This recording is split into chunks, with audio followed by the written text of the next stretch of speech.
como por ejemplo las bebidas alcohólicas, que son consideradas dentro de todo lo que consumen las personas, en algunos grupos sociales son altamente valorados y los consumen, por ejemplo, distintos tipos de bebidas, algunas más fuertes, otras menos, pero aquellas que son más caras y no tienen ningún tipo de valor nutricional son altamente valoradas y las consumen porque les da determinado tipo de estatus social. Por ejemplo, hay personas que en las fiestas dicen que ellos no toman sidra porque lo toma la gente de clase baja o media, y que toman champagne u otras bebidas más caras. Y lo mismo pasa con los alimentos, que la gente no consume, por ejemplo, cabritos o determinados cortes de comidas que son más baratos, y otros que consumen cortes más caros, que tienen mayor composición de grasa, por lo tanto no son alimentos tan sanos, pero los consumen porque le dan un estatus social, porque queda bien comer esos alimentos, ¿me entendés? Entonces, no siempre los alimentos que tienen una buena composición nutricional son los más valorados. Sí existen muchos casos en donde se valoran aquellos que por su composición, pero en una sociedad consumista donde prevalece las modas o las etiquetas, siempre se eligen alimentos que generalmente no tienen una buena composición nutricional, pero se los elige por la posición que otorgan o la figura que otorgan dentro de la estructura social y no por la composición química del alimento. Bien, entonces voy a corregir eso porque sí, nosotros resaltamos alimentos que, bueno, son, que tienen buena, no sé, buena composición con respecto a lo que nos aportan. Salmón, alcachofas, azafrán, que el azafrán es carísimo, la ¿Ya? palta, Pero ustedes cosas tienen que así. pensar, porque lo que yo veo que es una cosa generalizada en esta asignatura con los alumnos, que todos los relacionan con la composición nutricional de los alimentos, es decir, con la asignatura que les está dando estos contenidos con alimentos. Pero ustedes tienen que pensar de que la gente común no conoce de esto, no sabe la composición química como ustedes la están viendo ahora. Entonces ustedes se tienen que poner en el lugar de la gente común y no del estudiante de nutrición o de los nutricionistas o del personal de ciencias de la salud que conoce de diferentes maneras la composición de los alimentos. Ustedes tienen que pensar y ponerse en el lugar de la gente común, porque cuando ustedes vayan a trabajar con un paciente, el paciente no conoce la composición química del alimento, pero sí consume determinados tipos de alimentos porque tienen un significado para ellos. Y ese significado no está relacionado con la composición química, sino con muchas otras cosas que nada que ver con la composición química de los alimentos. Ustedes estudian la composición química para saber qué alimentos deben prescribir a sus pacientes, pero tienen que saber que los pacientes tienen una alimentación que no está basada en el conocimiento de la composición química de los alimentos, sino en otras cosas que le dan valor por su significado que tiene el alimento. Así que tienen que ponerse en el lugar del paciente y no en el lugar de ustedes mismos como conocedores de la composición química de los alimentos. Hay gente que ni siquiera sabe qué es la composición química, no saben lo que es un hidrato de carbono. Algunos saben que algunos alimentos engordan, pero no saben por qué, no saben que existen lípidos, hidratos de carbono, proteínas, minerales, vitaminas, no conoce eso el común de la gente. Para nosotros es natural porque lo estamos estudiando, ¿sí? Lo hemos estudiado, pero para el común de la gente no es así. Y la gente que va a ir en su gran mayoría en nuestro consultorio es gente común. Perfecto, profe. Ya lo voy a corregir entonces. Gracias. Bueno, de nada. Profe, ¿Sí? eh, quería saber si me podría dar un ejemplo de valor social vinculado a la alimentación, porque con mi grupo no logramos terminar de, o sea, entendemos que es un valor social, pero vinculado a la alimentación nos cuesta. Yo por ahí había puesto consumir alimentos de primera marca. No sé si estará bien.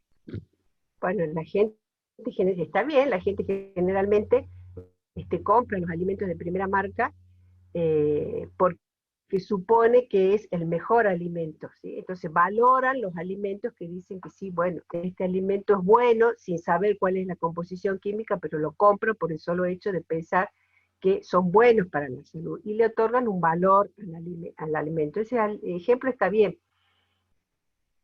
Por ejemplo, para Navidad hay o Año Nuevo, hay muchas familias que consumen cerdo, ¿sí? En vez de comer asado, en vez de comer cabrito. Eso tiene una valoración como alimento por parte de ese grupo familiar. Hay otros que no consumen cerdo, que consumen pavo, y otros que no consumen nada de carne. ¿Por qué? Porque tiene un significado para ellos la carne, como los veganos, por ejemplo, entonces consumen otro tipo de alimentos que le dan valor a los vegetales, por ejemplo. Entonces, hay muchos, muchos ejemplos. Pensá en tu casa nada más.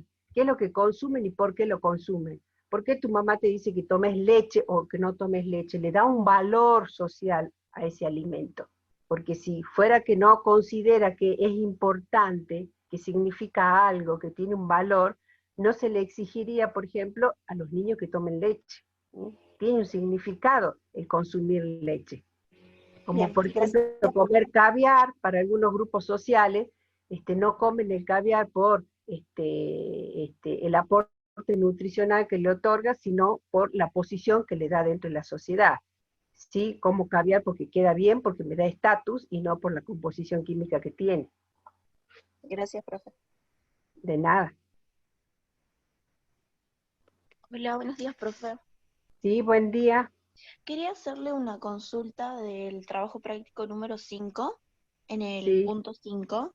No me quedó muy claro cómo sería un rol social vinculado a la alimentación o la nutrición. Ya que los roles se clasifican en dos, mi pregunta es si en el ejemplo que dé ¿Cómo que se tengo que poner clasifican en dos? en rol clave y rol general. Bueno, pero los roles son muchos, ¿no? Está el rol de padre, Sí. rol de madre, rol de hijo, rol de tío, rol de presidente, rol de profesor, rol de amigo. No son dos roles. O sea, esos dos roles que vos estás mencionando hacen referencia, uno por un lado a la sumatoria o todos los roles que ejecuta una persona, y el otro hace referencia, el rol clave, al rol más importante que desempeña una persona dentro de todo ese conjunto de roles que desempeña. Pero hay muchos roles, ¿sí? Ah, bien, sí. Y entonces la pregunta era, ¿Y usted me podría dar un ejemplo de ese punto? de rol vinculado a la alimentación. Bueno, por ejemplo, pensa en la función que cumplió tu mamá cuando te cuidaba y te daba de comer. ¿Cuál es el rol que desempeñaba tu mamá en el momento de la alimentación?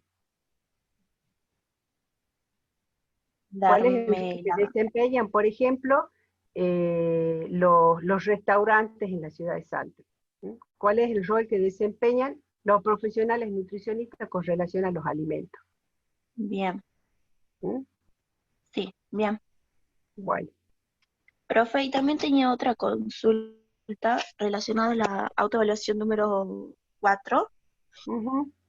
Yo la había realizado y la última pregunta que me tocó decía que tenía que poner la respuesta en mayúscula Sí, y sin comas, sin acento, sin nada, y la puse tal cual y me la marcó como incorrecta. No sé por qué, sí, lo único que había hecho era separar. sí, Laura, ese es un problema del sistema del Moodle, Sí, que cuando uno tiene que contestar con texto, sí. no toma las respuestas correctas, todas las toma como incorrectas.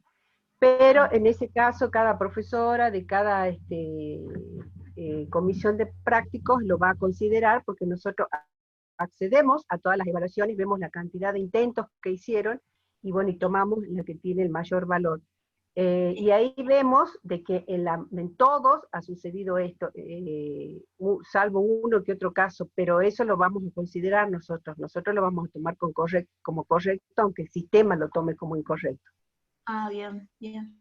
Porque le había preguntado a mi profesora de la comisión, por eso quería preguntarle a usted también. Bien, Está bien, gracias, profe. de nada.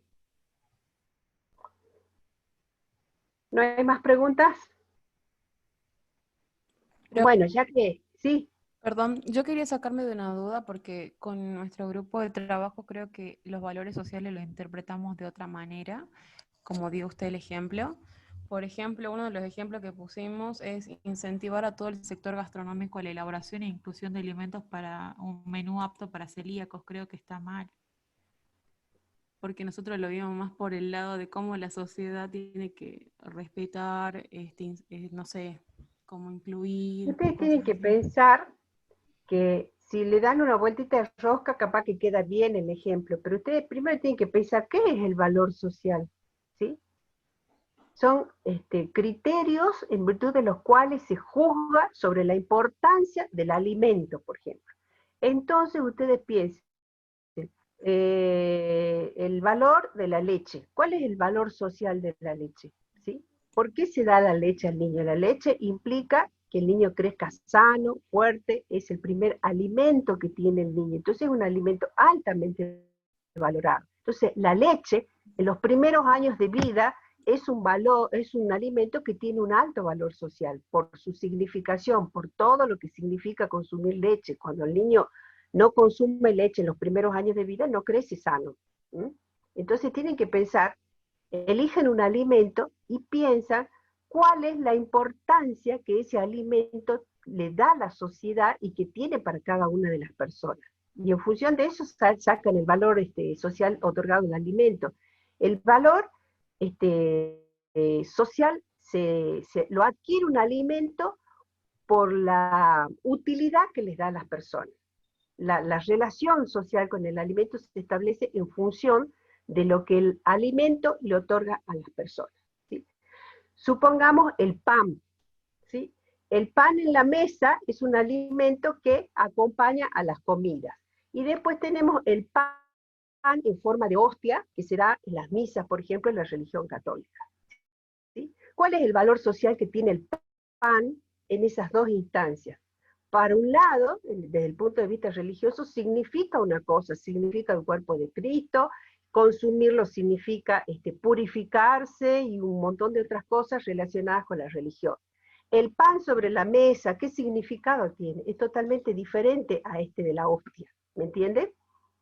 Si yo, por ejemplo, les hablo de un río, saliendo del ejemplo de los alimentos, del agua que corre en un río o del agua que sale de la canilla. ¿Cuál es la significancia que tiene el agua como alimento que sale de la canilla y cuál es el significado que tiene el agua del río que corre por la tierra? ¿Mm? Ese tipo de análisis tienen que hacer con los alimentos. Bien, gracias, profe. Y la última cosita, perdón, es si me podría dar un ejemplo de representaciones sociales, lo que nos costó bastante interpretar también. Bueno, yo les había dado un ejemplo en la teoría, pero les puedo dar otro. El que les había dado en la teoría era justamente con un trabajo que yo hice de mi maestría, que son representaciones sociales de la desnutrición. Por ejemplo, hay un grupo de madres en determinado espacio geográfico que no considera a la desnutrición como una enfermedad. La desnutrición, ¿qué es lo que representa la desnutrición? Es un estado pasajero de delgadez de los hijos y que no tiene repercusiones en la vida posterior, en la escuela o en la actividad productiva laboral cuando sea adulto. No tiene repercusiones para ellos. Es un estado transitorio. En cambio, para toda la comunidad de salud, la desnutrición representa otra cosa. La desnutrición representa una enfermedad y representa consecuencias graves para el futuro de los niños. Podemos dar otro ejemplo, a ver, representación social de, qué sé yo, el alimento como el pan, como el que les estaba dando recién.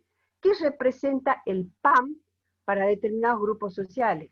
Para algunas personas el pan en la mesa significa solamente un alimento que acompaña salsas, que es rico, que es crocante, representa un alimento que satisface un gusto a las personas. En cambio, para otras personas, el pan representa por ejemplo, la cara de Dios o el cuerpo de Dios. Entonces ustedes van a ver en algunas familias o en algunas comunidades que cuando ponen el pan en la mesa lo hacen con mucho respeto. ¿Por qué? Porque representa a Cristo o a Dios ese pan, y no dejan, por ejemplo, que pongan el pan boca abajo. Siempre tiene que tener la cara superior hacia arriba, porque para ellos representa como que están poniendo la cara de Jesucristo contra de la mesa. Esa es la representación que tienen del pan, que es el cuerpo de Dios, mientras que para otra persona es un alimento común que acompaña, que es sabroso. Gracias, Por profe. ejemplo, si nosotros pensamos en la carne vacuna, ¿qué representa para nosotros una vaca? La vaca para nosotros es un alimento, ¿sí? Un alimento que tiene una buena composición nutricional. Nosotros lo conocemos porque estamos estudiando eso, pero para el común de la gente, el asado del ganado vacuno es algo que implica reunión social, que tiene que ser a la parrilla porque tiene un gusto diferente, y es toda una especie de ceremonia de reunión de amigos o de familia. Mientras que, por ejemplo, en la India, consumir carne vacuna es un sacrilegio, porque la vaca significa otra cosa para la comunidad de la India, ¿sí? Aunque se estén muriendo de hambre o desnutridos, no van a sacrificar una vaca, porque la vaca significa otra cosa, no es alimento. ¿Se entendió? Sí, profe, muchas gracias. De nada.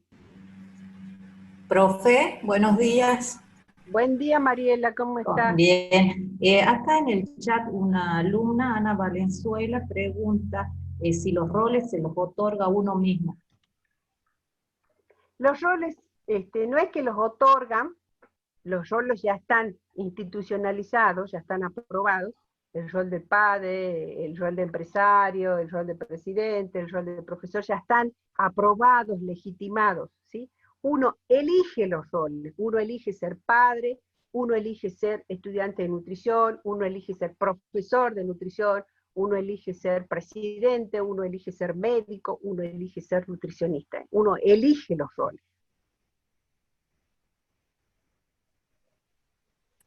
En el chat no hay más preguntas. Bueno, si no hay más preguntas, yo quiero darles una noticia, que la profesora Margarita Ausberger, estoy trabada hoy, ya se ha reintegrado a la cátedra, gracias a Dios, ya está restablecida, así que ella es la encargada de la Comisión de Trabajo Práctico de los días martes, comisión de la cual yo me había hecho cargo hasta que ella pueda reintegrarse a la actividad laboral. Así que a partir del lunes que ha pasado, la profesora Margarita ya se ha reintegrado. El último trabajo práctico que yo corregí fue el cuarto, así que a partir de ahora ella comienza a corregir los trabajos prácticos, y las consultas que puedan hacer con respecto al trabajo práctico se los hacen a ella. No está Margarita en el Zoom, ¿no? Parece que no. Bueno, de todas maneras les doy la noticia que ella ya está reintegrada, así que la profesora encargada de las comisiones de trabajo práctico de los martes es la profesora Margarita Aus. Si no hay más preguntas... Profe, yo tengo una pregunta. Sí. Va, más que una pregunta, es como para ver nomás si habíamos puesto bien con mi grupo, sobre, como un ejemplo, para el tema de los roles, habíamos puesto del enfermero, y habíamos puesto así como dicen: asisten, informan, forman, educan, asesoran desde el aspecto biopsicológico-social del paciente, y con un desarrollo estructurado en diferentes etapas. Tras el diagnóstico nutricional y educativo, la enfermera pauta la educación del paciente, ofreciendo atención integral y evaluación continua de resultados. Todo ello con actitud científica, abierta, constante, personalizada y con empatía. ¿Así podría ser un ejemplo? ¿Pero qué pusieron ahí, que el enfermero hace el diagnóstico nutricional? Más que nada es como un asistente, apoya, por así decirlo, al paciente. ¿Y entonces cuál es el rol del nutricionista? Bueno. Bueno, ese es un aspecto que hay que tener en cuenta, que hasta hace pocos años, por ejemplo, el médico y el enfermero, ¿sí?, desempeñaban una tarea del rol del nutricionista. Pero actualmente eso ya no sucede. Ahora, zapatero a sus zapatos, cada uno se ocupa del rol que le corresponde.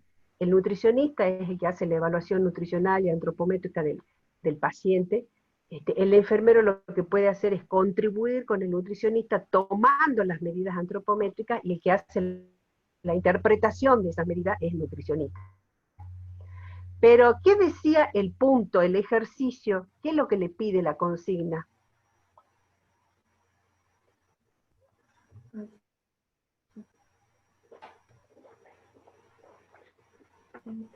¿Qué decía la consigna? Identificar 5 ejemplos de roles sociales vinculados a la alimentación y a la nutrición. Bueno, ¿y por qué ponen el enfermero? Si el enfermero no está vinculado con la actividad laboral del nutricionista, no es el que indica cuáles son los alimentos que debe consumir una persona. Okay. Lo que ustedes pueden ver es el rol, por un lado el rol del nutricionista tiene mucho que ver en esto de los alimentos, es el que indica qué alimentos debe consumir una persona ante determinadas patologías. Otro rol vinculado a la alimentación es el que desempeña la madre, el padre o las personas que están a cargo de los niños que están en pleno crecimiento y desarrollo, que es quien selecciona los alimentos para que ese niño consuma, ¿sí? Entonces ahí tiene un rol de padre vinculado a la alimentación de los niños. El rol que desempeñan los restaurantes dentro de la sociedad vinculado a la alimentación de la gente. Hay muchos ejemplos. Entonces, no tomen ese del enfermero, porque el enfermero actualmente no desempeña ningún tipo de función relacionada con los alimentos. Profesor, disculpe, buen día. Buen día. Nuestro grupo también había tomado como ejemplo el rol del enfermero, porque el punto creo que decía nombre 5 roles relacionados a la alimentación y o salud. Ah, la salud también. O sea, por eso claro, sí. Por eso les preguntaba, porque yo no me acuerdo las consignas, no me las sé de memoria. Claro, era 5 roles relacionados con la alimentación y o salud, creo que decía. No me acuerdo si decía y o y salud. Bueno, si dice, nosotros también pusimos el enfermero. Si dice salud, está bien. Ah, perfecto. Y también pusimos, por ejemplo, el rol la mayoría que pusimos son profesionales de la salud, digamos, Ministerio de Salud, nutricionista, enfermero. El rol que desempeña el ministro de Salud, el rol que desempeña un director de hospital, el rol que desempeña el colegio de nutricionistas. Tienen muchos ejemplos. Perfecto, profe. Una compañera me está diciendo que no dice salud, dice nutrición. Bueno, si dice nutrición, entonces no entra lo de los enfermeros. Claro, no entraría enfermero, perfecto. Una pregunta, ¿industrias alimentarias podría entrar ahí? Sí. Bien, ¿y el Estado? El Estado también, el Estado tiene la obligación de asegurar la soberanía alimentaria y la seguridad alimentaria. Bien, bien. ¿Y el comerciante Profe, también habíamos puesto como ejemplo... perdón. No, perdón, está bien. También habíamos puesto como ejemplo, por ejemplo, el rol del chef o cocinero que desempeña en una clínica. Bien. Eso sí estaría relacionado con nutrición, ¿verdad? Sí, porque es el que prepara la alimentación. Claro, con las recomendaciones de la nutricionista. Exactamente. Perfecto. Gracias, profe. De nada. Profe, nuestro grupo había puesto como un rol cuidador de persona mayor. No sé si estará bien también o va... Bueno, si la persona esa se ocupa de la alimentación de esa persona, sí. Uh-huh. Bueno, ya transcurrimos la media hora de consultas, entonces vamos a continuar con el desarrollo de los temas del programa, y en esta oportunidad vamos a ver el tema de grupo e instituciones. Quería decirles que el foro obligatorio que estaba programado para el día de ayer no se realizó. Decidimos con las profesoras que lo íbamos a realizar cuando terminemos de dar todos los conceptos sociológicos. Y en la clase de hoy terminamos de dar los conceptos, así que el próximo jueves van a tener el foro relacionado con todos los conceptos sociológicos, que es un foro obligatorio y que le otorga una determinada cantidad de créditos, así que ya saben que el coordinador o el representante del grupo tiene que ingresar al foro haciendo contribuciones, aclarando, preguntando, en ese espacio que se les otorga para que demuestren que tienen interés en la asignatura, o que tienen dudas, que hay algo que les interesa ampliar más, o que hay algo que no hayan entendido en la teoría. Así que ese foro es obligatorio. La semana que viene, el día jueves, lo tienen. Y está habilitado durante todo el día. Bueno, entonces ahora ustedes van a anular su audio y su video. Yo también voy a anular el video y vamos a empezar entonces con la clase. Voy a compartir el documento, el PowerPoint, perdón, que tengo para mostrarles. Y vamos a empezar entonces con la clase de hoy. ¿Ahí se está viendo? Sí, Sí, profe. profe. Bien, vamos a ampliar la pantalla. Bueno, vamos a dar inicio entonces a la clase número 6, y que, como les dije anteriormente, que en este momento toca ver el tema de grupo y de instituciones. Nosotros estábamos viendo todos los conceptos sociológicos, ya habíamos visto persona social, socialización, pauta social, norma social, valor social, rol social, estatus social y representaciones sociales, y ahora nos queda ver lo que es el grupo social y lo que es también la institución social. Es decir, tenemos estos dos términos que vamos a pasar a verlos ahora.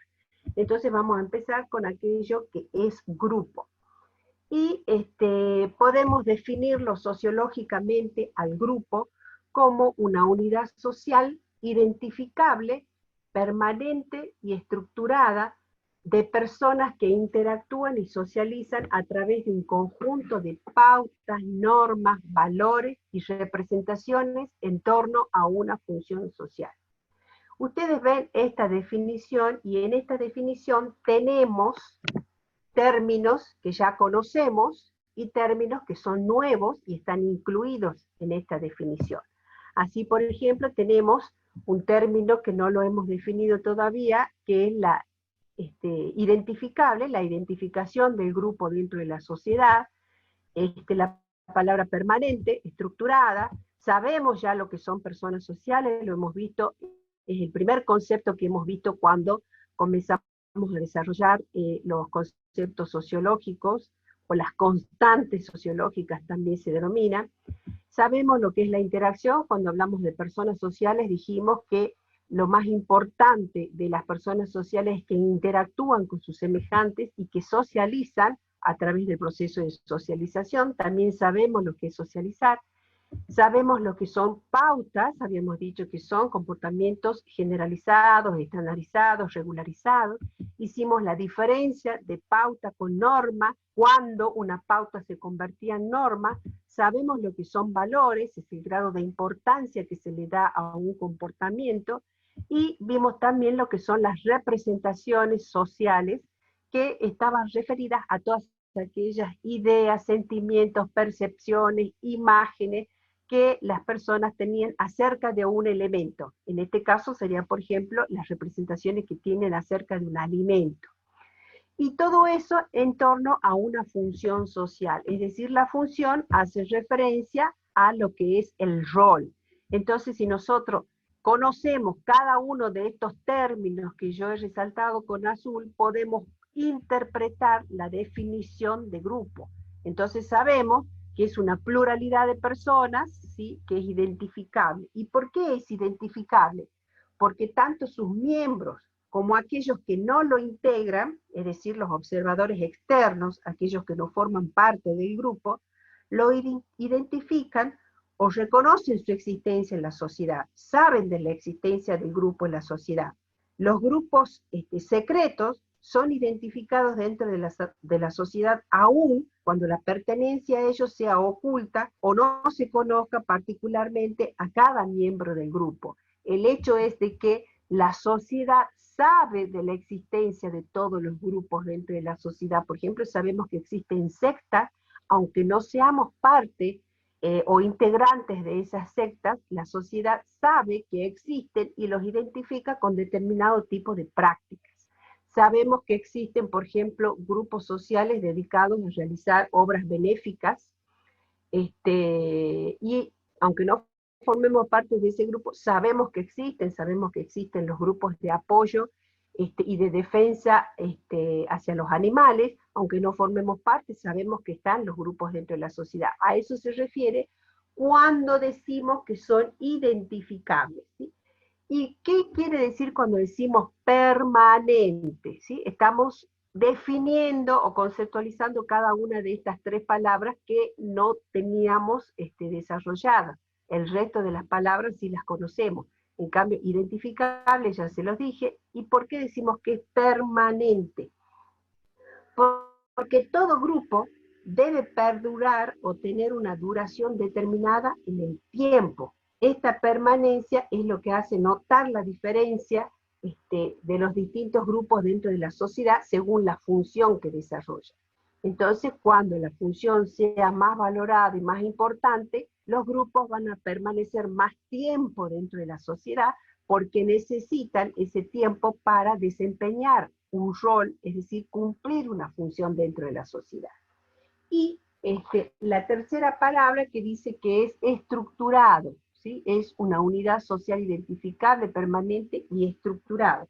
¿A qué nos referimos cuando decimos estructurado? Bueno, porque cada miembro dentro del grupo tiene una posición diferenciada con respecto a las posiciones del resto de los integrantes. Siempre hay dentro del grupo el establecimiento de relaciones de poder, subordinación, que permite la emergencia o el desarrollo, digamos, de la estratificación o la jerarquía de estatus dentro del grupo. Esto se halla presente, es decir, estas jerarquías dentro del grupo, se hallan presentes, aunque sea mínimamente, hasta en los grupos más democráticos o igualitarios. Siempre hay un líder dentro del grupo, siempre hay una persona que da las directivas, siempre hay por debajo del líder aquellos que llevan la palabra del líder al resto del grupo, y por abajo de todos ellos está la mayoría de las personas que integran el grupo. Entonces ustedes van a ver que hay una estructura de estatus. Hay un líder, hay los cercanos al líder y están los integrantes en general. Y esto está presente en todos los grupos que existen en la sociedad. Todos son identificables, todos son permanentes y estructurados, que están constituidos por personas sociales que interactúan, que intervienen en el proceso de socialización, es decir, los grupos socializan. Ya vamos a ver, por ejemplo, la familia es un grupo social y tiene la función de socializar a los hijos y a todos los integrantes de ese grupo familiar. ¿Y cómo lo hace?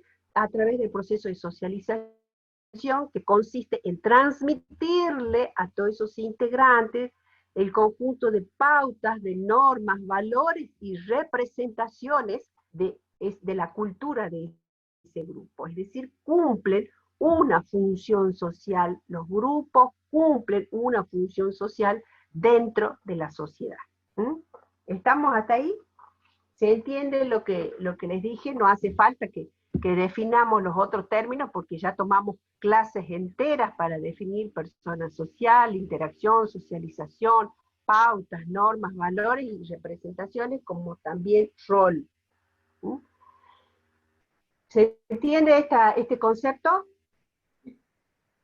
Bueno, si no hay preguntas, entonces tenemos que hacer una aclaración aquí, o una diferenciación del término grupo y el concepto de grupo con otros términos que se utilizan para describir conjuntos de personas, porque el grupo está constituido por un grupo de personas, pero existen otros grupos de personas que no cumplen con las características que les acabo de enumerar, ¿sí? Es decir, todas estas anteriores, que sea identificable, permanente, estructurado, que personas que interactúan, que socializan, que transmiten pautas, normas, valores, representaciones y tienen una función dentro de la sociedad. Es decir, hay términos que engloban un conjunto de personas, pero que no cumplen con todas esas características que acabo de mencionar, ¿sí?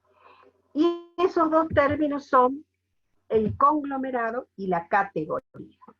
¿Sí? Lo que tiene que quedar claro, por eso hacemos esa diferenciación, que tanto el conglomerado como la categoría, ¿sí?, no son lo mismo que el concepto de grupo. El grupo es algo totalmente distinto, por eso pongo este grupo que no es igual, a conglomerado y categoría. ¿Sí? Entonces vamos a ver ahora qué significan esos términos que no son lo mismo que grupo. El conglomerado puede ser definido como una pluralidad de personas que se hallan en proximidad física con distintos grados de interacción y comunicación y con vínculos de unión muy débiles, ¿sí? Acá tenemos la definición, pluralidad de personas en situación de proximidad física. ¿Por qué? Porque se encuentran en un mismo espacio físico que está bien delimitado y que tienen distintos grados de interacción y de comunicación, es decir, comunicar quiere decir que pasa la información, pero la interacción implica que aquello que yo comunico produce una reacción en las personas que me hace una devolución. Hay una diferencia entre interacción y comunicación. Uno puede comunicar sin que exista interacción, es decir, yo bajo información y nadie me responde, pero hay en otras situaciones un proceso de interacción donde yo bajo información o realizo una determinada acción y hay una reacción de las personas que reciben esa información y me responden de alguna manera. Pero dentro del conglomerado, que decimos que es una pluralidad de personas que se encuentran en un determinado espacio físico, todas reunidas, ¿sí?, tienen distintos grados de interacción y comunicación, es decir, esos grados de interacción y comunicación no son fuertes y tienen débiles vínculos de unión, es decir, que las personas no están unidas socialmente con vínculos familiares, amistosos, sino que prácticamente son desconocidos. Esas serían las características del conglomerado, y de esta definición podemos ver todas las características que tiene un conglomerado, ¿sí? La proximidad física. Vamos a pensar que es un conjunto de personas que tienen estas características. Proximidad física es decir que se encuentran en el mismo espacio geográfico en determinado momento, ¿sí? Que tienen escasa comunicación y por lo tanto escasa relación social, que son prácticamente anónimas porque no se conocen. En ese grupo hay ausencia de organización y hay ausencia de estructura, es decir, no hay un líder, no hay un secretario de un líder, no hay colaboradores, no hay organización y no hay estructura dentro de ese grupo de personas. Todas son de la misma condición, hay limitado contacto social, esto se refiere a la interacción, y hay una leve modificación de la conducta de los participantes, es decir, de los que entran a formar parte del conglomerado. Y ese conglomerado tiene una importancia social restringida, es decir, que no es muy valorado por la sociedad y no, por lo tanto no tiene mucho significado para el conjunto de la sociedad. Y la otra característica es que son temporales. ¿Por qué temporales? Porque transcurren durante un determinado periodo de tiempo que generalmente es reducido y no se da a través de un día, 2 días o 3 días, una semana, sino que suelen ser por minutos u horas que se dan los conglomerados. ¿Cuáles son los tipos de conglomerados? Es decir, ¿cuáles son los tipos de conjuntos de personas que reúnen estas características, que tienen proximidad física, escasa comunicación, escasas relaciones sociales y todo lo que mencionamos acá? Bueno, tenemos distintos tipos de conglomerados. Tenemos la multitud, la turba, el auditorio y las manifestaciones. ¿Qué es una multitud? Acuérdense, estamos viendo los tipos de conglomerados, que son multitud, turba, auditorio y manifestación, que son diferentes a lo que es un grupo social. ¿Qué es una multitud? Es una reunión pacífica de personas con escasa interacción mutua, de comportamiento pacífico y sin signos de excitabilidad, ¿sí? Como ayer, por ejemplo, que vimos en las personas que iban a despedir a Diego Maradona, en un determinado momento hubo un grupo que estaba muy excitado, ¿sí? En este caso la multitud carece de excitabilidad, es decir, son pasivos. Por ejemplo, y además no cumplen una función determinada. Es un conjunto de personas que se reúne, que no tienen contacto social, que no hay comunicaciones y no desempeñan una función común. Por ejemplo, las personas que asisten a comprar alimentos a los grandes supermercados. Va una multitud de personas, por ejemplo, cuando hay una oferta importante en los supermercados, va mucha gente a comprar, pero la gente no interactúa como lo hace el grupo, ¿sí? Hay escaso contacto social, son pasivos, ¿sí? Y no están excitados. Pero ya vamos a ver que en algunas ocasiones pueden transformarse y pasar a la excitabilidad. Otro ejemplo podrían ser las personas que hacen una marcha del silencio, en donde van y se unen voluntariamente a un determinado grupo que está haciendo una marcha, pero que no tienen ningún tipo de contacto social, interacción o una función específica determinada. O también puede ser las personas que entran a un estadio, a un teatro o a determinado tipo de espectáculo. ¿Y por qué digo que entran? ¿Sí?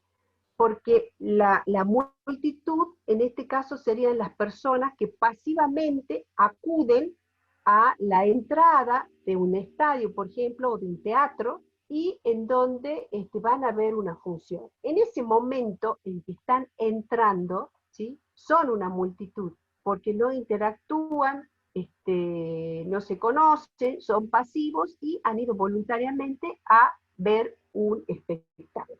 Cuando están en el interior del espectáculo ya es otra cosa, ya pasan a ser auditorio, ¿sí? Que ya lo vamos a ver enseguida. Pero en este caso, el ejemplo que doy es personas que están entrando a un espectáculo social, ¿sí? Como en el caso de un partido de fútbol, de un recital de algún artista, ¿sí? O de la oratoria de algún líder, ¿sí? Son las personas que están entrando, que son pasivas, que no tienen una función específica, que no interactúan y que no se conocen, es decir, hay un alto grado de anonimato entre las personas. Diferente es la turba. La turba es una reunión violenta de personas con ausencia de control tanto interior como exterior, es decir, no hay nadie que controle y ponga orden dentro de ese grupo de personas violentas, tanto en el interior como tampoco desde afuera, no hay personas que puedan imponerle el carácter de orden, es decir, que es un movimiento de personas violentas, desordenado, pero esta se caracteriza porque ese conjunto de personas actúa de forma muy breve, pero muy intensa, es decir, no dura todo un día, dura solo un momento, puede llegar a ser 1 hora, 2 horas, pero es reducido el tiempo por el cual actúan, pero lo hacen de una forma muy violenta, muy intensa, con un alto grado de excitación emotiva. Se destaca por la acción, es decir, que ellos actúan, que ejecutan una acción violenta, y por eso el término turba es usado peyorativamente en virtud de que sus integrantes o sus actores, es decir, las personas que forman parte de esta reunión, son destructores, son agresivos, son antisociales y generan provocación y tensión en el momento en que están reunidos. Generalmente son fenómenos de protesta. Hay que destacar que la multitud puede pasar a ser turba. ¿sí? Por eso les dije que ya vamos a ver cómo se van transformando las distintas situaciones de estos conjuntos de personas. Es decir, esto no existe de forma pura una multitud, no existe de forma pura una turba, sino que ese conjunto de personas puede empezar como una multitud y en determinado momento, por alguna causa, se transforma en turba, o se transforma en auditorio, o en manifestación, o al revés, las manifestaciones se transforman en turba, o los auditorios en turba o en multitud, depende de las características que vaya adoptando. La turba sería, por ejemplo, el ejemplo más próximo, más doloroso, digo, porque yo como deportista lo admiraba mucho a Diego Maradona, y me dio mucha pena que muera, pero el ejemplo de lo que fue el velatorio de Maradona es lo más próximo que tenemos para dar como ejemplo de multitud. Hubo una multitud de personas que acudió voluntariamente, que no se conocían todos los que estaban ahí, capaz que se conocían 2 o 3 que iban en grupo, pero en términos generales podemos decir que había un alto grado de anonimato, y que todos acudieron pasivamente para poder despedir a ese líder deportivo, ¿sí?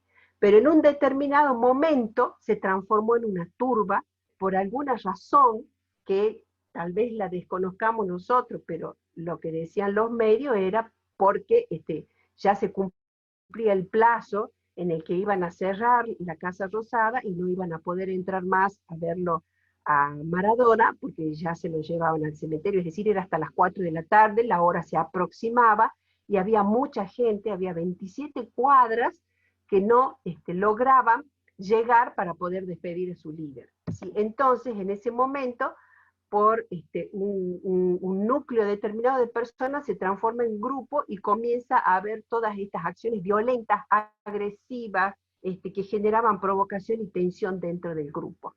¿Sí? Entonces, los reclamos o las protestas de los maestros, por ejemplo, pueden empezar como una multitud y transformarse en una turba en determinado momento por alguna causa. ¿Se entiende la diferencia entre multitud y turba?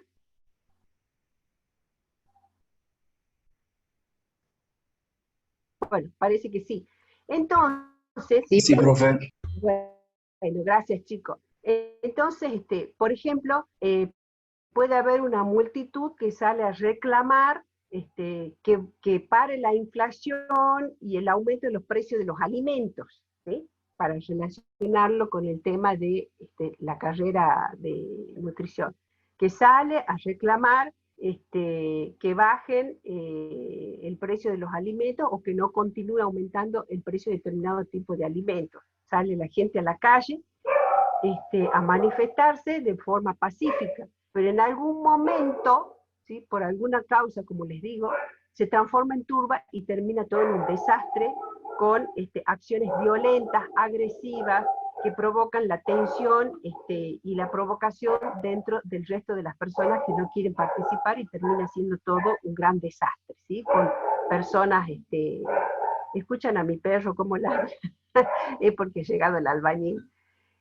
Bueno, entonces terminamos con personas dañadas físicamente, con personas internadas, incluso en algunas ocasiones hemos tenido personas que han muerto durante el desarrollo de una turba, y que muchas veces empieza como multitud y termina como turba. Después tenemos el auditorio.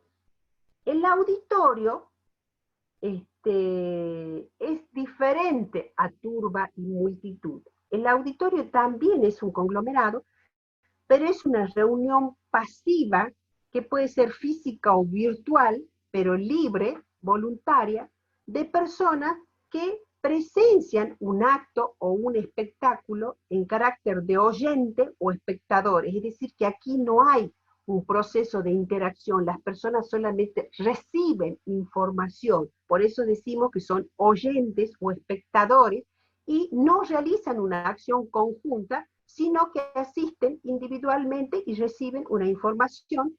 Y cuando digo información me refiero a una conferencia, me refiero a un recital en donde van y escuchan a su líder o a su artista que canta, o que toca un piano, que hace música, o que da un monólogo, si son personas que tienen carácter de oyentes o espectadores.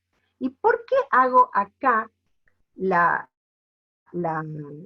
el marcar de que son personas que presencian espectáculos? Porque yo les había mencionado, cuando hablábamos de multitud, en un principio, que decía que eran personas que van a ingresar a un espectáculo.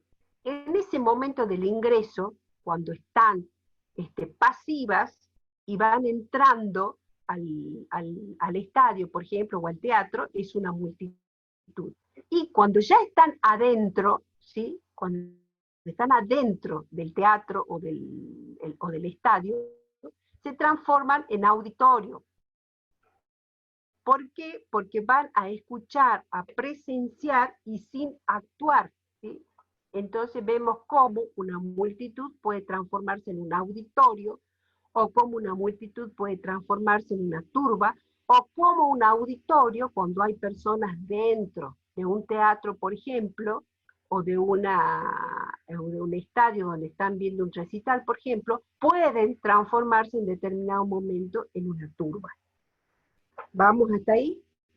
La reunión de las personas ahí en el auditorio es más permanente porque están en el estadio o en el teatro, por ejemplo, o en un congreso, por ejemplo, que asisten a un congreso, están muchas horas. Por eso decimos que es más permanente en el sentido de durar generalmente más tiempo y con la atención más concentrada, porque en la multitud y en la turba la atención no está concentrada en una persona que baja información, que está cantando, que da un monólogo o que da una conferencia sobre determinado tipo de tema. ¿Sí? Por eso decimos que tiene la atención más concentrada en la persona que está bajando la información.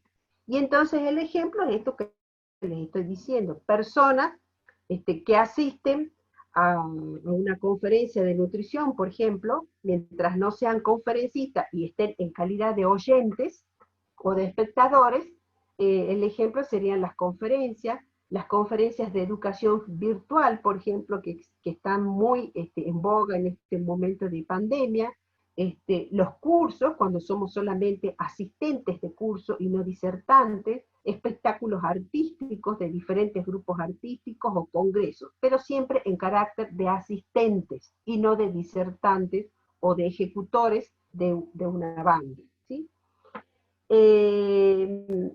Entonces lo que quiero que quede claro acá, que el auditorio es cuando las personas están presenciando, ¿sí?, determinado evento donde se baja información. Y tenemos tantos reales como virtuales. Actualmente muchas de las actividades que realizamos son virtuales y, por ejemplo, podemos asistir a conferencias de algunos congresos, de algunos cursos, o de algunos artistas que dan conferencias, pero nosotros no participamos activamente, es decir, estamos concentrados, prestando atención en la información que se está bajando, pero no interactuamos con estas personas, ¿sí?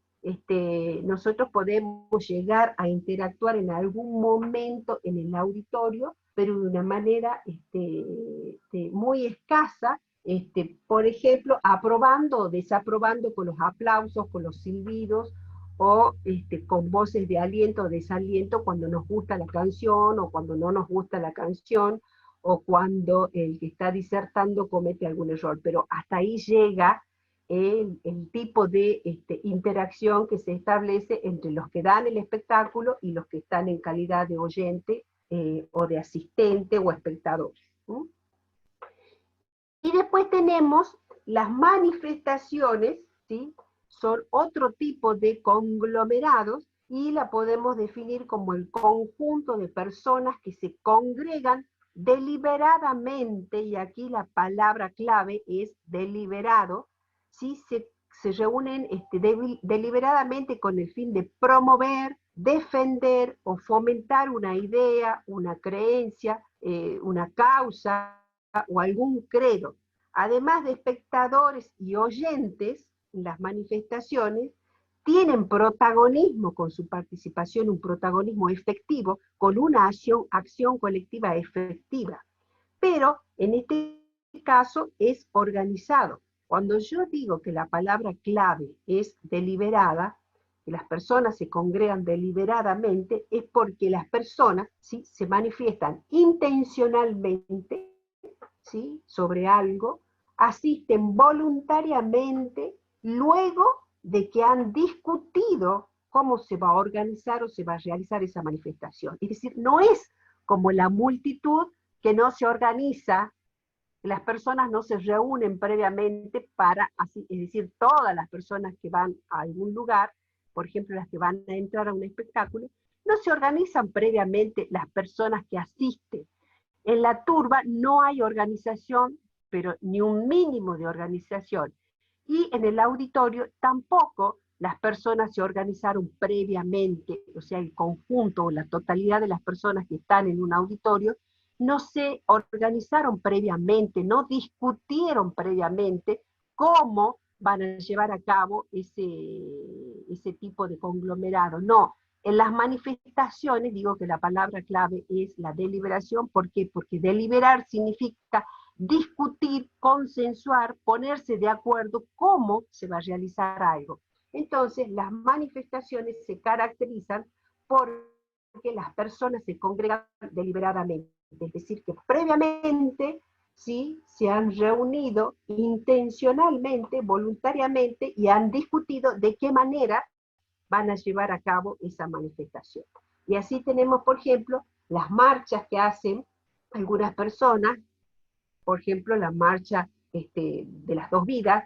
Hay personas que se reúnen previamente para convocar y organizan cómo se va a llevar a cabo, quién va a ser el orador, quién es el que está encargado del sonido. Es decir, hay una serie de aspectos que se tienen en cuenta para llevar a cabo las manifestaciones y que se cumpla con la función y el objetivo que tienen.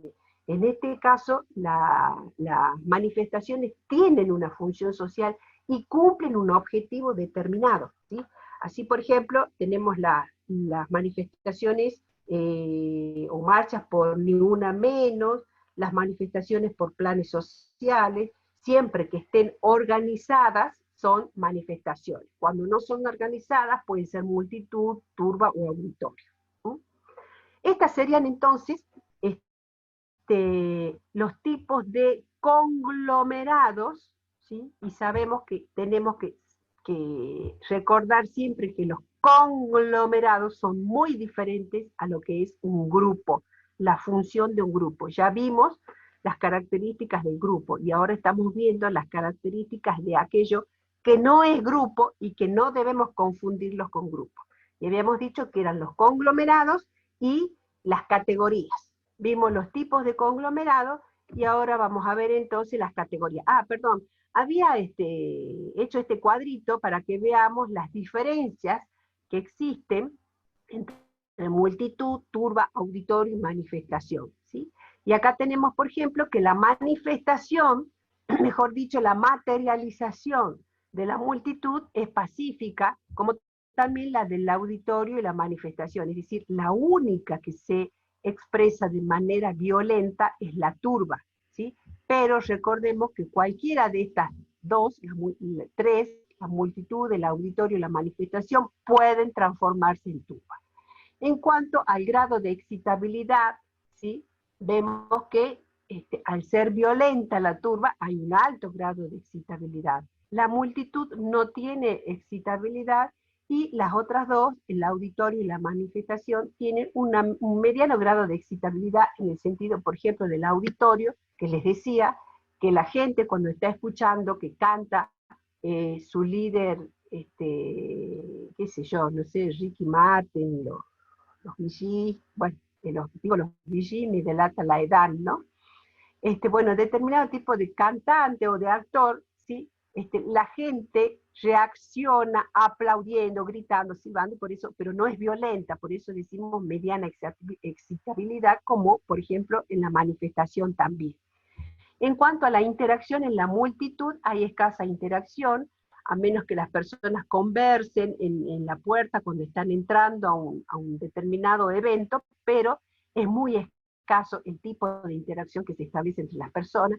En la turba hay una interacción que es breve, pero muy intensa y violenta, como lo vimos anteriormente. Y en el auditorio es escasa la interacción porque la gente solamente va a escuchar en calidad de asistente o oyente, y en la manifestación hay una marcada interacción desde el momento en que esto es deliberado, que se organiza la forma en que se va a llevar a cabo, ya hay todo un proceso de interacción muy marcado. Y en cuanto a la coordinación y la organización, la multitud no la tiene, la turba tampoco. El auditorio es ordenada porque las personas tienen que respetar las pautas que se establecen para ingresar y estar en el interior de una conferencia, por ejemplo. Y en la manifestación sí hay una organización y una coordinación de quién va a hablar, quién va a llevar el sonido, quién se va a encargar de que esté la ambulancia, el servicio médico, que tomen la presión y un montón de otros aspectos que hay que tener en cuenta cuando se organiza una manifestación. En cuanto a la función, ¿sí? Los únicos que tienen función son o un rol determinado son el auditorio y la manifestación. El auditorio, porque vamos en carácter de oyente y espectador, ese es el rol, y en la manifestación el rol o la función es promover o defender una idea, un credo, o a determinada persona o determinada rama política, ¿sí? Y en cuanto a que es organizado, previamente discutido, consensuado, ¿sí? Tenemos que la multitud no lo es, la turba tampoco, acá no hay tampoco, uno asiste libremente, no hay una organización, y aquí sí es totalmente deliberada la manifestación, porque las personas intencionalmente se reúnen y discuten y llegan a un consenso o a un acuerdo de cómo se va a realizar esa manifestación. Y bueno, y entonces les decía que esto era todo lo que hace referencia a los conglomerados, que son distintos a lo que es un grupo. Y que también otro término diferente a grupo es la categoría. Y la categoría la podemos definir como una construcción mental con el fin de clasificar o reunir personas según la similitud de características o cualidades que permiten la diferenciación entre unos y otros. ¿Qué quiero decir con esto? Al decir construcción mental, ¿sí? Es algo que no existe en la realidad. No hay categorías que anden dando vueltas o caminando por la vereda del frente, ¿no? Es algo que está en la mente de las personas, es como una clasificación que se hace de algo. Cuando nosotros vimos, por ejemplo, acá,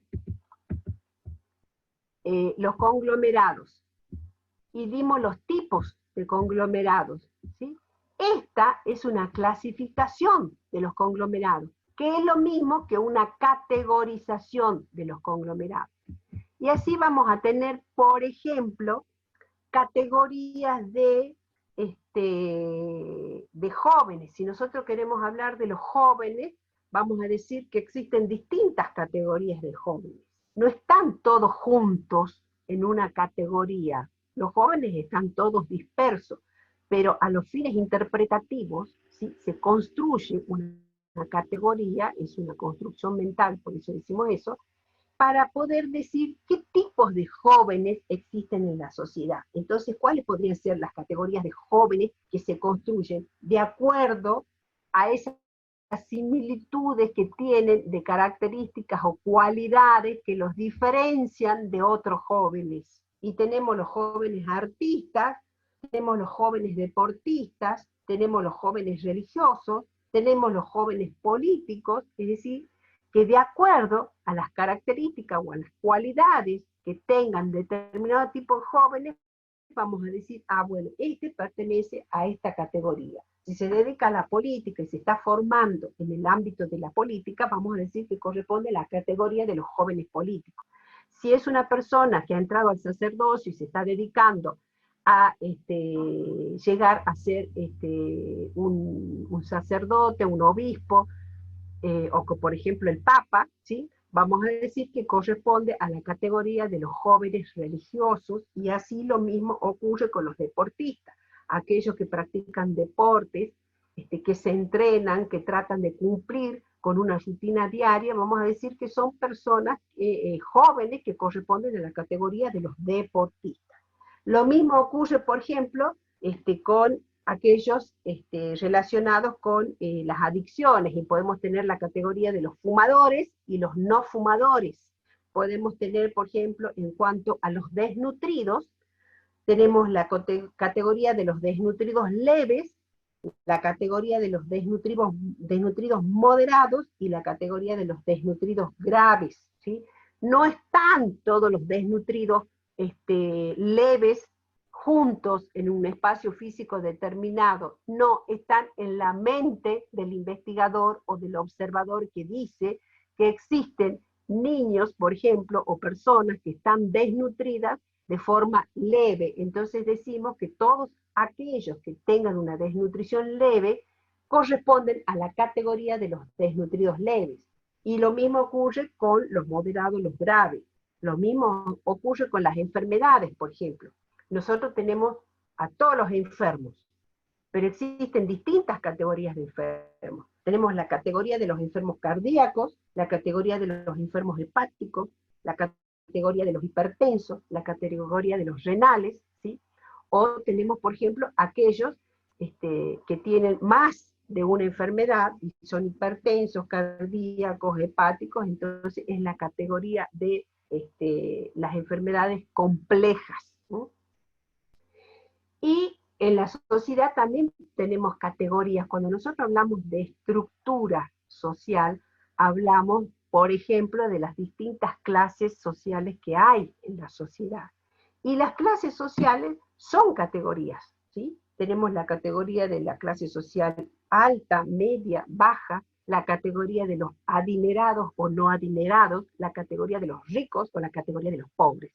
Lo que quiero que quede claro es que estas personas no se encuentran todas reunidas en un espacio geográfico, sino que se encuentran dispersas en la sociedad, pero es en la mente del investigador o del observador donde se crean estas categorías a los fines de dar cuenta de cuáles son las similitudes en cuanto a cualidades o características que tienen las personas, que permite que digamos, esta pertenece al grupo de los cardíacos, por ejemplo, este pertenece al grupo de los renales, o categoría, no grupo, perdón, categoría. Bueno, entonces, hecha la diferencia de que no es lo mismo conglomerado y categoría que grupo, porque grupo es un término mucho más amplio, que ya lo vimos, que engloba muchos términos, vamos a decir entonces cuáles son los distintos grupos que existen en la sociedad según la función o según el rol que desempeña, ¿no? Y así tenemos, por ejemplo, el grupo familiar. La función del grupo familiar es una función específica y que es la de satisfacer las necesidades básicas de los integrantes de la familia y desarrollar el proceso de socialización, ¿sí? Entonces, el grupo familiar, es decir, ese conjunto de personas que interactúan, cuando habíamos visto la definición, ¿se acuerdan? Tiene la función de socializar a los integrantes de la familia y de satisfacer las necesidades básicas de esos integrantes familiares. Esta sería entonces una de las funciones que cumple este grupo dentro de la sociedad, la de socializar y satisfacer las necesidades de los integrantes de un grupo familiar determinado. Este sería, mejor dicho, un grupo de acuerdo a su función dentro de la sociedad. El otro grupo sería el educativo. Son aquellos que formal o informalmente transmiten la cultura, es decir, socializan la cultura, a las sucesivas generaciones y por lo tanto contribuyen a la reproducción de la sociedad y de su cultura a través de la socialización secundaria. Esta socialización del grupo educativo se da en un ambiente formal y racionalmente controlado y evaluado para asegurar su efectividad y eficiencia. Es decir, hay un control minucioso de los programas, de los contenidos básicos que se imparten en los establecimientos educativos a los fines de asegurar la efectividad y la eficiencia de la educación. Por otro lado, tenemos el grupo económico, que son los que producen, distribuyen y comercializan los bienes y servicios materiales necesarios para el mantenimiento físico de la sociedad. ¿Sí? Y entonces tenemos muchos servicios dentro de la sociedad, y el grupo económico, es decir, existe un grupo de personas que se dedica, ¿sí?, a producir, distribuir, comercializar, por ejemplo, alimentos. ¿Sí? Esto es un grupo económico. Después tenemos el grupo político, que son los que en teoría deben garantizar el orden público a través de la administración y gobierno de una sociedad, la elaboración e interpretación de leyes.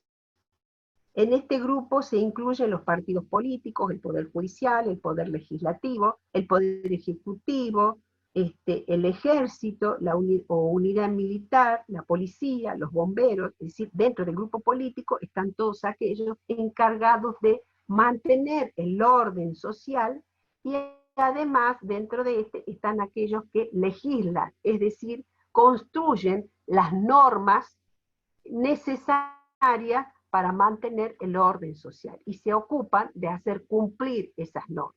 Esto hace referencia al grupo político. Por otro lado, tenemos el grupo religioso.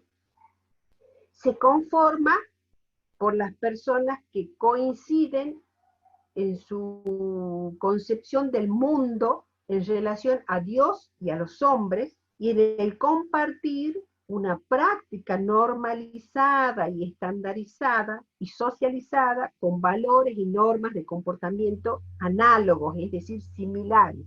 Es decir, que todos comparten y profesan una misma religión, una misma forma de relacionarse entre las personas y Dios, y una misma forma de rendirle tributo a su Dios. ¿Sí? Existen distintos tipos de grupos religiosos, pero hace referencia el grupo a esa forma que tienen las personas de relacionarse. Y en este grupo tendríamos, por ejemplo,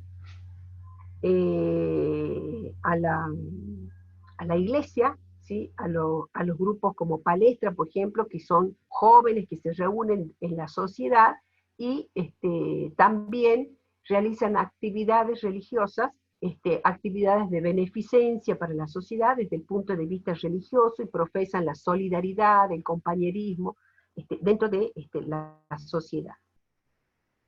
Una importante parte de estos grupos realizan otras funciones, como les estoy diciendo, como por ejemplo administrar comedores infantiles, colegios u organizaciones no gubernamentales, que están destacados por su solidaridad y asistencia con los grupos vulnerables de la población. Esto hacen los grupos religiosos.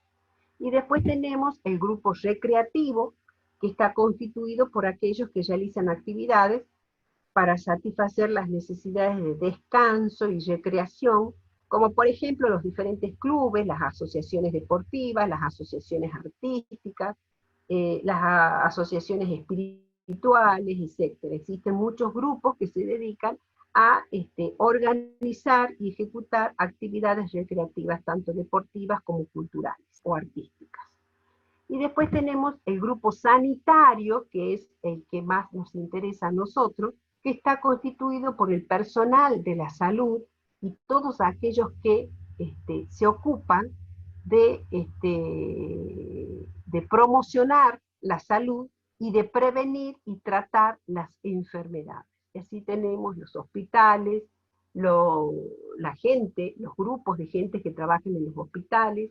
Tenemos el Colegio de Nutricionistas, es un grupo de personas también que se dedica a prevenir la salud desde el punto de vista de la alimentación, y también de legislar acerca de las normas o pautas para la recuperación del estado nutricional o de la alimentación en determinado tipo de patologías. ¿Sí? Bueno, estos serían los tipos de grupos que hay desde el punto de vista sociológico y según el rol que desempeñan dentro de la sociedad. Existen muchas otras formas de clasificar a los grupos, pero el de mayor relevancia sociológica es este, de acuerdo a los roles sociales que desempeñan las funciones y que son roles principales, universales y necesarios para el mantenimiento de la sociedad. ¿Sí?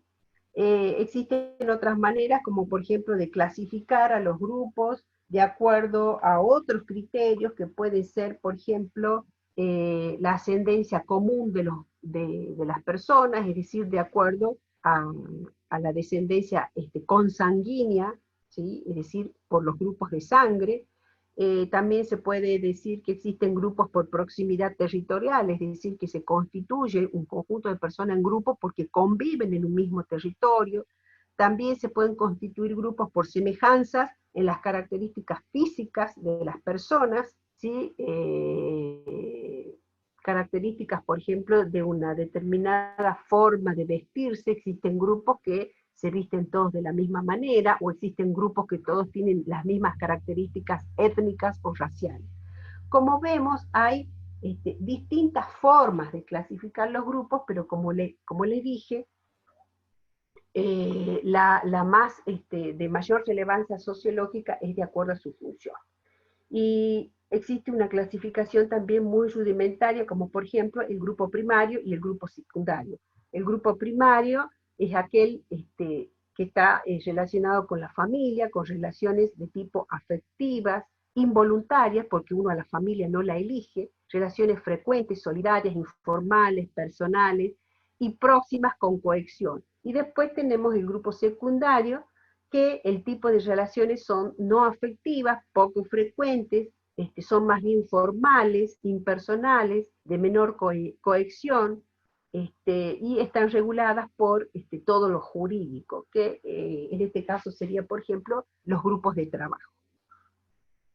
Estos serían entonces los grupos que existen dentro de una sociedad, y nosotros pertenecemos a muchos grupos, ¿sí? Estamos, como les dije anteriormente en el caso de los conglomerados, no existe el grupo familiar puro, es decir, que un grupo que se dedique exclusivamente a la función de la familia. No, nosotros, como personas sociales, estamos incluidos en diversos grupos, y así como estamos todos incluidos en un grupo familiar, también estamos incluidos en el grupo educativo, en el económico o en el político, si nos dedicamos a la política, o en el religioso, en el recreativo y en el sanitario. Es decir, que todos, de una u otra manera, estamos formando parte de los distintos grupos que están en la sociedad. ¿Y cuál es la característica fundamental del grupo? Es que desarrolla una función dentro de la sociedad. Y entonces vamos a establecer la diferencia que existe entre grupo e instituciones también. Vamos a decir primeramente qué son las instituciones, ¿sí? En principio, podemos decir que en el sentido sociológico, una institución es algo diferente a lo que comúnmente acostumbramos a interpretar o a escuchar como concepto de institución. Normalmente nosotros nos referimos a una institución relacionándola con un edificio, con una planta física, con una estructura física. Entonces decimos que el hospital es una institución, que la universidad es una institución. Ayer escuchaba que decían en el velatorio de Maradona que había la gente que había ingresado a la Casa Rosada y había hecho desmanes, era una falta de respeto a la institución, pero se entendía la institución de la Casa Rosada. La Casa Rosada no es la institución, ¿sí?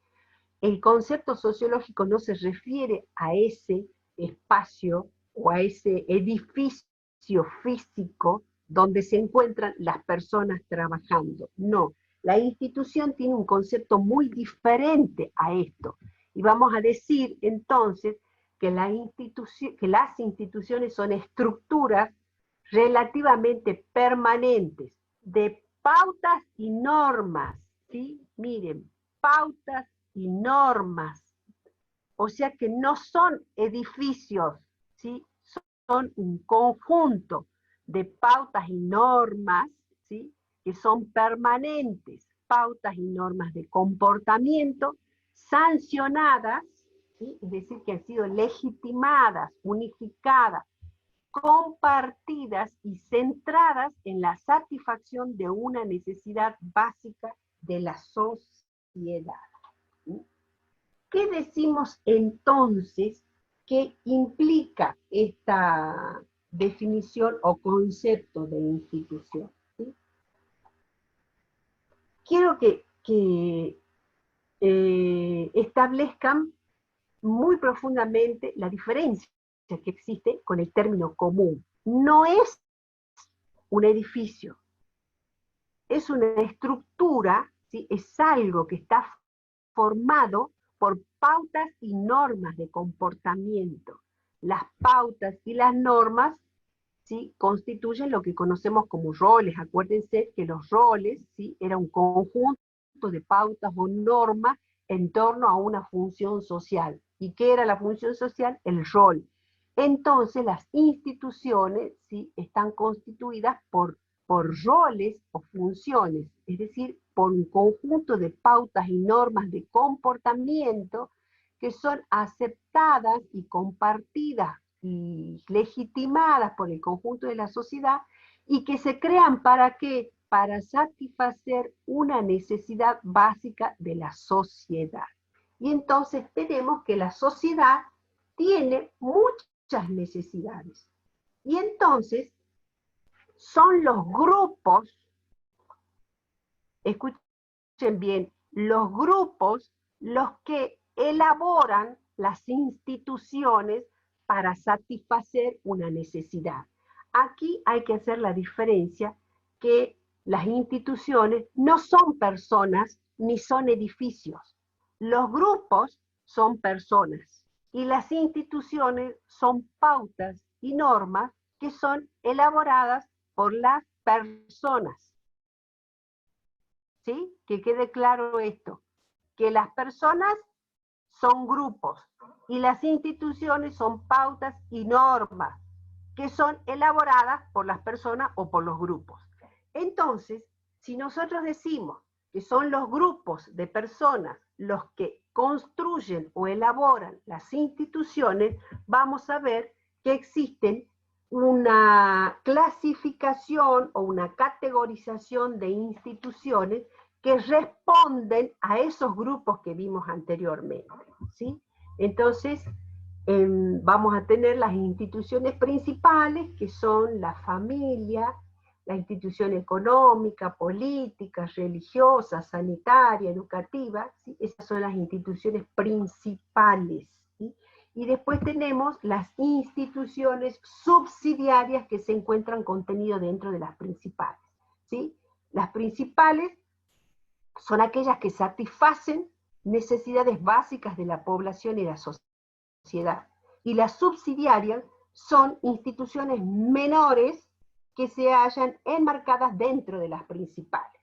Entonces, si nosotros dijimos que las instituciones son estructuras que están constituidas por pautas y normas de comportamiento, las instituciones principales, ¿sí? Son un conjunto de pautas y normas que los grupos construyen o elaboran para satisfacer una necesidad.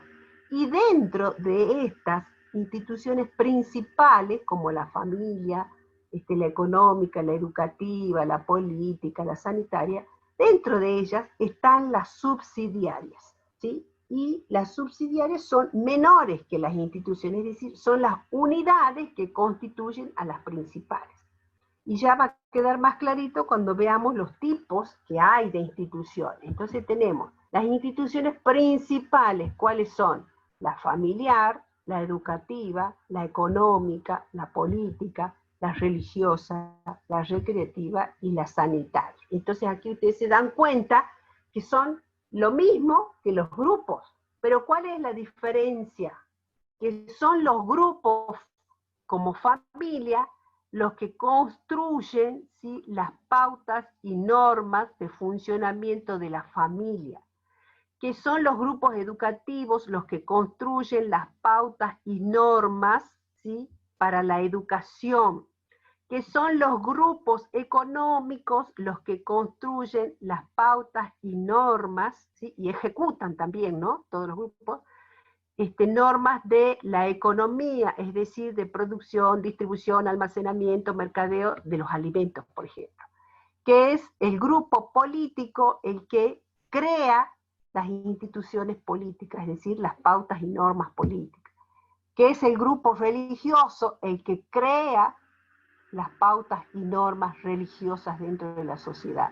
O sea, que las instituciones no son personas, vuelvo a repetir, porque cuando van al examen, hacen el parcial, o en este caso van a hacer el práctico y la autoevaluación, me dicen que las instituciones son grupos de personas. No, las instituciones son pautas y normas que han sido legitimadas, autorizadas, reconocidas, compartidas, es decir, son institucionalizadas. Institucionalizar quiere decir todo esto, que han sido elaboradas, aprobadas, compartidas, asimiladas, ¿no?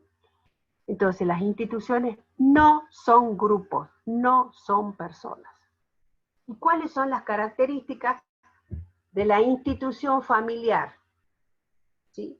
La institución familiar es el conjunto de pautas y normas que regula, estabiliza y estandariza las relaciones sexuales y la reproducción de la sociedad. ¿Sí? ¿Qué quiero decir con esto? Que regula las reproducciones sexuales, es decir, establece de qué manera se va a reproducir la sociedad en la familia, ¿sí?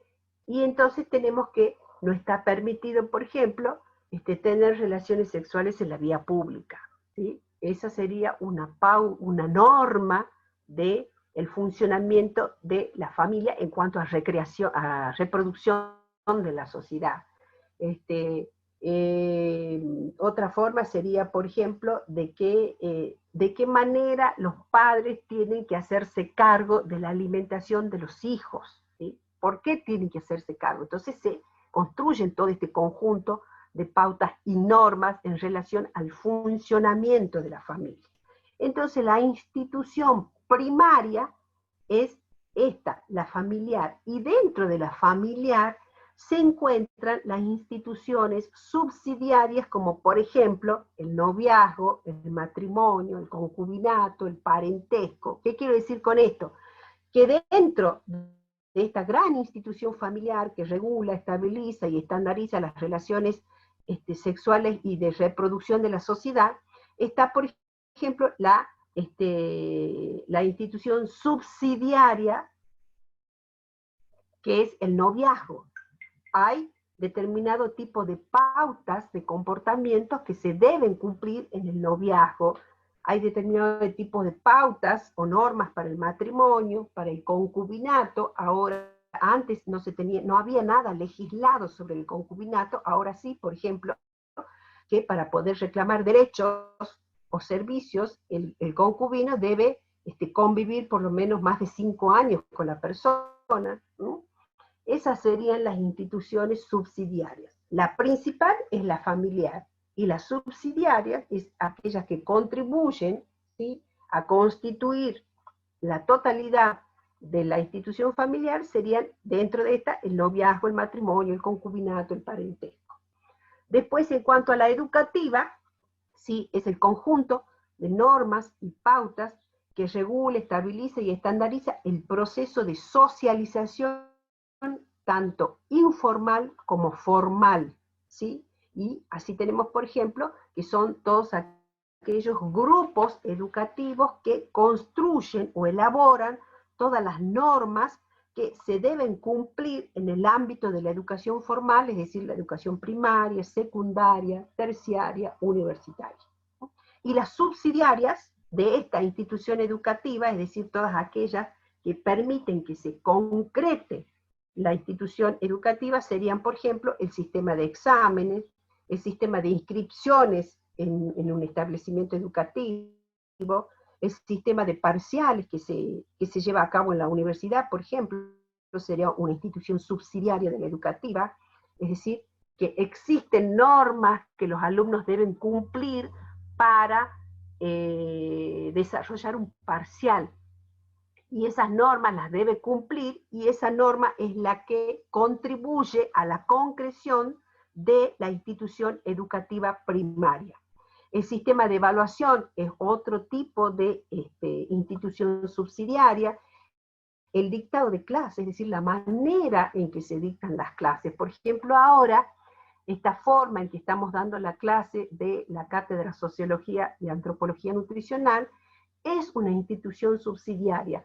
¿Por qué? Porque tiene pautas, o sea, yo tengo que preparar un PowerPoint. Tengo que pedir que me registren en la universidad, en el sistema de aula Zoom, que me den el horario que yo tengo comúnmente para dar la clase, lo tengo que hacer con 48 horas de anticipación, y si no se concreta la clase, debo informar por qué razón, no sé, por qué razón no se da la clase. Entonces, hay una serie de pautas de comportamiento con las que yo debo cumplir para llevar a cabo esta clase que estoy dando hoy. Entonces, ese conjunto de pautas que han sido elaboradas para dar la clase constituye la institución subsidiaria de la institución principal educativa. Pasemos a la económica. Es el conjunto de pautas y normas que regulariza, estabiliza y estandariza el sistema de provisión de bienes y servicios. Implica la producción, distribución, cambio y consumo de artículos o de bienes y servicios. Y entonces aquí vemos que en cada una de estas instituciones está correlacionada con cada uno de los grupos que vimos. Es decir, el grupo familiar crea las normas y las pautas que deben cumplir las familias, es decir, crea la institución familiar. El grupo educativo crea la institución educativa. El grupo económico crea la institución económica. ¿Sí? Estamos hasta ahí. Y las instituciones subsidiarias de la institución económica principal serían, por ejemplo, el sistema de créditos, la balanza de pago, los sistemas de préstamos, la bolsa de comercio, la publicidad, el marketing que se hace de los productos. Todo eso son pequeñas instituciones subsidiarias que contribuyen a la concreción de la institución primaria o principal económica. Por otro lado, tenemos la institución política, ¿sí? Que es construida por el grupo político. Y la política está constituida por las normas y las pautas que regularizan, estabilizan y estandarizan la administración general y el orden público en toda la sociedad, ¿sí? Así, por ejemplo, nosotros tenemos un sistema de gobierno democrático. Ese conjunto de normas que constituyen el gobierno democrático hace referencia a la institución política.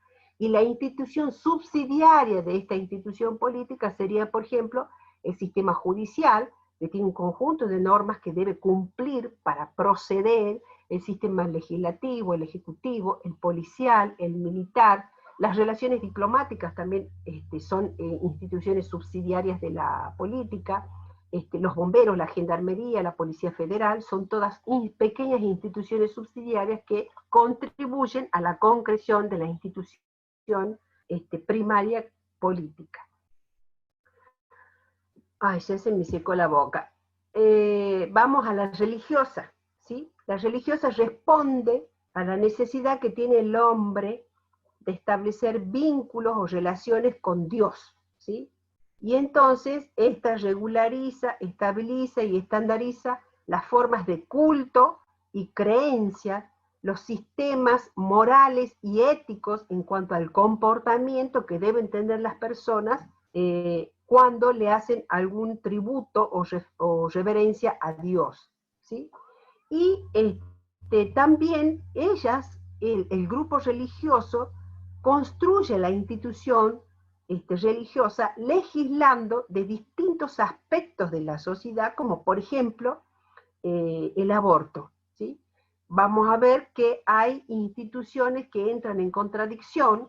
Por un lado tenemos la institución política, que en este momento el grupo político trata de legislar aprobando el aborto, mientras que el grupo religioso, en su institución religiosa, es decir, en ese conjunto de pautas y normas, prohíbe el aborto por determinadas cosas que la fundamentan, ¿sí?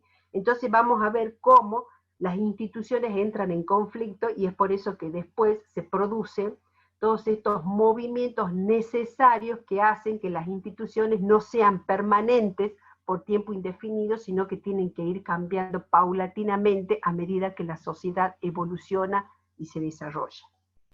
Las instituciones subsidiarias de estas religiosas serían, por ejemplo, el clero, el sistema de oración que tienen o formas de oración que tienen las distintas religiones, los conventos, los clanes religiosos o las sectas, serían instituciones subsidiarias de las religiosas. Y después tenemos la recreativa, que es el conjunto de normas y pautas, ¿sí?, que regulariza, estabiliza y estandariza el descanso físico y mental, o la recreación de la mente y el físico de las personas. Son formas aceptadas para relajarse y para recrear el cuerpo, ¿sí? Y así tenemos, por ejemplo, que la institución subsidiaria, ¿sí?, que forma parte de la institución principal recreativa, serían los distintos deportes. Cada deporte tiene sus normas y pautas para llevarse a cabo, para ejecutarse. Y entonces sí tenemos que el fútbol tiene normas y pautas diferentes a lo que puede tener el boxeo, y el boxeo es muy diferente a las normas y pautas que puede tener el judo o el karate, ¿sí?, como deporte. El arte, la música, la pintura, el teatro, la escultura y los juegos de azar también son instituciones subsidiarias de la institución principal recreativa. Por ejemplo, el sistema de normas y pautas que tiene la AFA, ¿sí?, es un sistema institucional que responde a lo recreativo, pero también se vincula con lo económico y con lo político. Entonces volvemos a lo que les decíamos anteriormente, que no existen personas que solamente pertenezcan al grupo familiar y que legislen o construyan pautas y normas solamente de lo familiar, sino que todo esto se constituye en una red o en una maraña de relaciones donde todos participamos de alguna manera. Y por último, tenemos la institución sanitaria. La institución sanitaria es el conjunto de normas y pautas, aunque parezca repetitiva y cargosa cuando digo normas y pautas que regularizan, estabilizan y estandarizan. Lo repito para que les quede grabado en la mente, porque siempre se confunden entre institución y grupo, ¿sí? Tienen que tener claro que hay una diferencia, que hay una relación entre ambas, que grupos son las personas, instituciones son las pautas y normas, pero que son las personas en grupo las que crean las instituciones, es decir, las pautas y las normas. En cuanto a la institución sanitaria, estas son las pautas y las normas, ¿sí?, que regulan el sistema de atención de salud pública y privada, ¿sí? Y las instituciones subsidiarias serían, por ejemplo, las distintas especialidades que hay dentro del sistema sanitario, las distintas organizaciones que hay, como por ejemplo la Organización Mundial de la Salud también crea normas o pautas de funcionamiento de los sistemas de salud, la Organización Panamericana de la Salud, el Colegio de Nutricionistas también crea normas y pautas de cómo deben, por ejemplo, instalar un consultorio los nutricionistas, de cómo debe realizarse la consulta nutricional, cuáles son los criterios o las pautas y normas con las que deben cumplir los nutricionistas para ejercer la profesión. Bueno, todas estas instituciones se relacionan, como dije anteriormente, cooperan entre sí, se refuerzan o complementan mutuamente, aun cuando existan incoordinaciones o incoherencias. Y por eso es que después se instaura el debate cuando hay estas incoherencias o incoordinaciones entre las instituciones, como en el caso del aborto actualmente, estos debates que se dan de que si es legal o no es legal aprobar el aborto. Bueno, hasta aquí llegamos entonces con las características de cada institución. Y, mejor dicho, la clasificación o categorías de instituciones fue lo que vimos. Y ahora vamos a llegar a ver cuáles son las características que tienen las instituciones. Es decir, hay aspectos que son positivos o negativos y cosas que nos dan una idea de que las instituciones no siempre son permanentes, de que tienen estructuración, de que tienen significado. Entonces, de acuerdo a eso vamos a ver que las características de las instituciones es que tienen existencia virtual, que tienen existencia universal, que son intencionales, que tienen permanencia relativa, que tienen estructuración, y entonces cuando decimos que tienen existencia universal, nos referimos a que existen en todas las sociedades. Las instituciones están presentes en todas las sociedades, porque en todas las sociedades existen grupos sociales que crean ese conjunto de pautas y normas que se denomina institución. ¿Por qué tienen existencia virtual? Porque las instituciones solamente se materializan cuando se las ejecuta, es decir, cuando se hace cumplir, cuando los grupos hacen cumplir las pautas y las normas, recién tienen existencia real. Mientras tanto, están latentes dentro de los edificios en donde se reúnen las personas que las crean.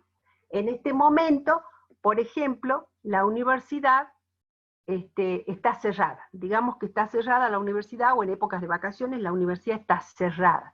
Entonces la institución educativa en ese edificio está latente. ¿Por qué? Porque no están las personas que las construyen y que las ponen en práctica, que las hacen cumplir. Solamente adquieren existencia real cuando se hacen cumplir, cuando están las personas haciendo que el resto de las personas cumplan con esas pautas y con esas normas que crearon para el orden social. Por eso decimos existencia virtual. ¿Por qué decimos que tienen intencionalidad? Son intencionales porque las personas o el hombre voluntariamente se asocian con otros y mediante determinadas pautas de comportamiento, ¿sí?, crean un conjunto de normas para satisfacer una necesidad. Es decir, intencionalmente los hombres crean las instituciones para que las personas las cumplan. ¿Por qué decimos que tienen permanencia relativa?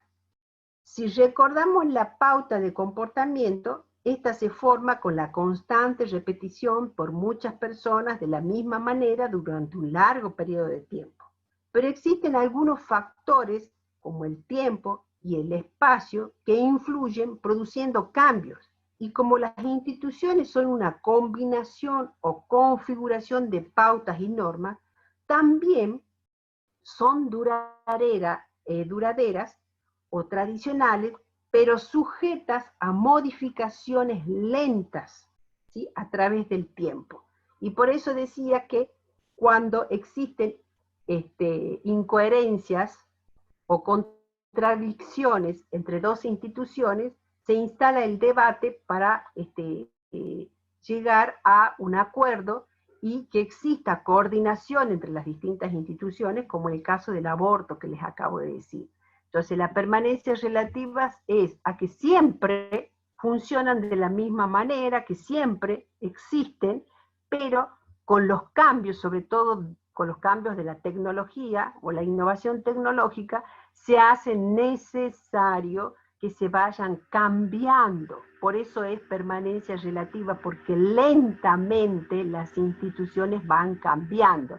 Así, por ejemplo, en algún momento yo les había dicho que la institución política que legisla sobre la condena a los que producen algún acto de delincuencia estaba destinada a todos los mayores de edad, pero luego se instala el debate como consecuencia de la delincuencia de muchos menores de edad que eran inimputables. Entonces la sociedad reclama de que exista un cambio en esa institución, porque no pueden quedar liberadas las personas menores de edad que cometen crímenes atroces, que cometen robos o delincuencias de distinto tipo. No, la sociedad no quiere que queden libres, porque si no los castigan de alguna manera, siempre lo van a seguir haciendo. Y a medida que van creciendo, eso se va profundizando, se va enraizando en las personas. Entonces, por lo tanto, la institución que legisla acerca de esta condena hacia los delincuentes tiene que cambiar. Entonces, por eso decimos que es permanencia relativa, que siempre están de la misma manera, pero lentamente a través del tiempo, como consecuencia de cambios dentro de la sociedad, tienen que irse modificando ese conjunto de pautas o normas de determinado tipo de institución. Y cuando decimos estructuración, nos referimos a la coordinación o organización de la institución. Todas las instituciones funcionan como una unidad, aun cuando tengan interdependencia con las demás. Todas las actividades responden a esas pautas o normas de comportamiento que a su vez responden a una función. Sus componentes, como lo son las pautas y las normas, tienden a mantenerse en cohesión y reforzarse mutuamente. Es decir, cuando hacemos referencia a la estructuración, decimos que existe algo que está organizado en sus distintas partes y que hay una coordinación.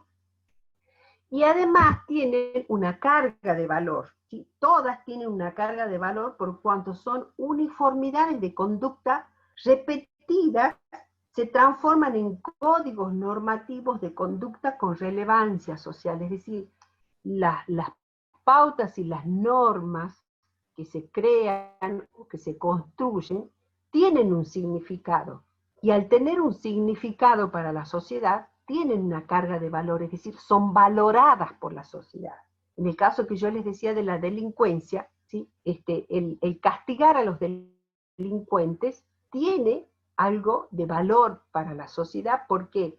Porque significa que castigar a los delincuentes, en teoría, no volverían a hacer ese tipo de delito, o bien quedarían encerrados y no podrían salir a la sociedad a seguir cometiendo esos delitos.